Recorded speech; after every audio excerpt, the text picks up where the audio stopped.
You step into the elevator, the doors slide shut. There's that faint hum, a small lurch, and then the box lifts you up through the building like it's nothing. You've done this 1,000 times. And in all those 1,000 times, you probably never once thought about what you're actually standing in. Because here's the thing you've stopped noticing. You are inside a metal room, dangling hundreds of feet in the air, held up by cables. That's it. Cables. The whole arrangement sounds like the setup to a disaster movie. And yet, elevator plunges to the bottom of the shaft is something you have essentially never heard happen to a real person in your real life. So ask the obvious question. If this thing is just hanging from ropes, why don't worn ropes, or cut ropes, or snapped ropes send it crashing down? Why is the one machine that should terrify you statistically one of the safest things you'll ride all year? The answer is not that the cables are just really, really strong. The answer is stranger than that. The elevator was deliberately designed so that falling is almost physically impossible. And step one is killing the picture in your head. Because the picture in your head is wrong. When most people imagine an elevator, they imagine it hanging from a single cable, taut and lonely, one fray away from catastrophe. There is no single cable. A traction elevator hangs from a whole set of steel ropes, side by side, and here's the part that should make you exhale. Each one of those ropes on its own is rated to hold the entire fully loaded car by itself. Read that again, not the set together. Any one of them, alone. So, the cable snaps and you plummet is already describing a machine that doesn't exist. For that nightmare to happen, every independent rope would have to fail at the same instant.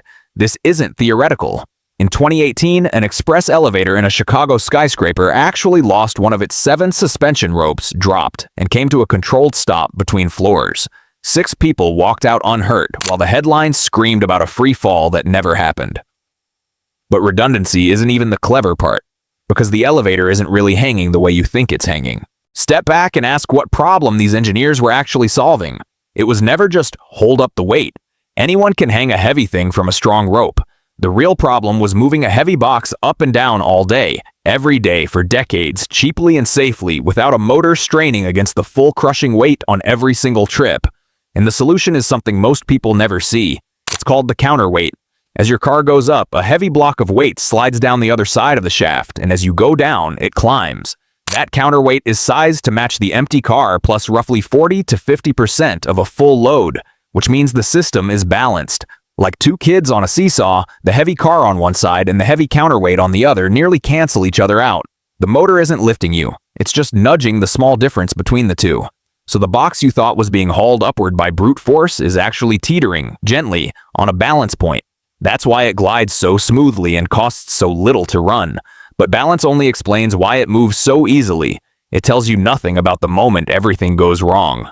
And that's the real question, isn't it? Here's where the tempting answer shows up, and here's why it falls apart.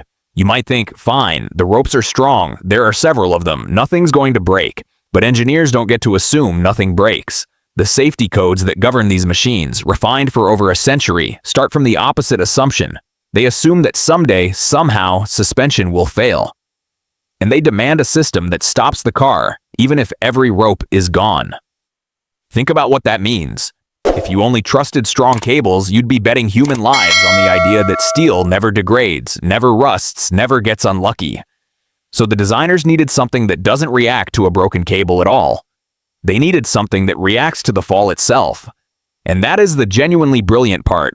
The core safety device on your elevator ignores the cables completely. It watches one thing: speed. It's called the governor. Picture a spinning wheel mounted at the top of the shaft, connected by its own dedicated rope to the car, so it spins at exactly the speed the car is moving. Inside it are weights on hinged arms. As the car moves faster, that wheel spins faster, and centrifugal force flings those weights outward, the same way a spinning ice skater's arms swing wide when they stop pulling them in. As long as the elevator behaves normally, nothing happens. But the instant the car starts moving faster than it ever should, those weights swing out far enough to trip a mechanism. And when it trips, it yanks on a set of brakes bolted to the car called the safeties. These are steel wedges, and when they're triggered, they're driven hard into the guide rails that run the full height of the shaft. They bite into those rails and clamp the car to the walls of the building. The faster the car tries to fall, the harder they grip. And if somehow even that needs help, there's one more layer waiting at the very bottom.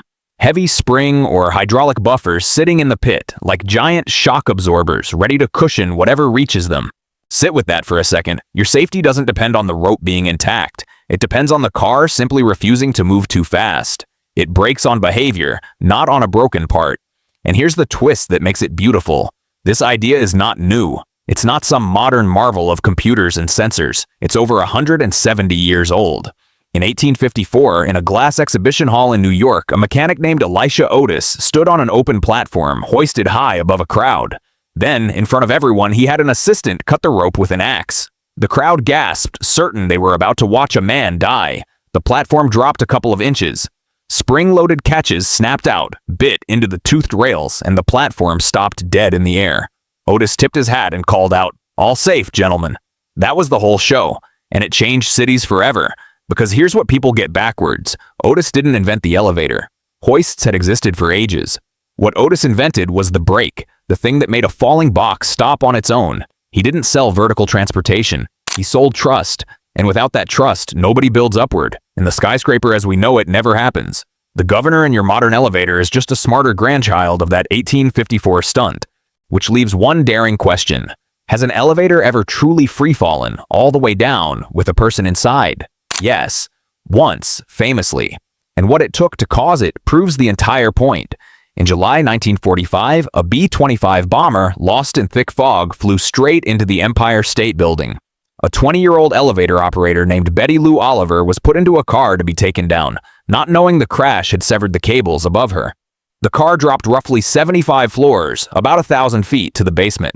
That is still the longest elevator fall anyone has ever survived. Because she did survive, badly injured, but alive. And part of the reason she lived is almost poetic.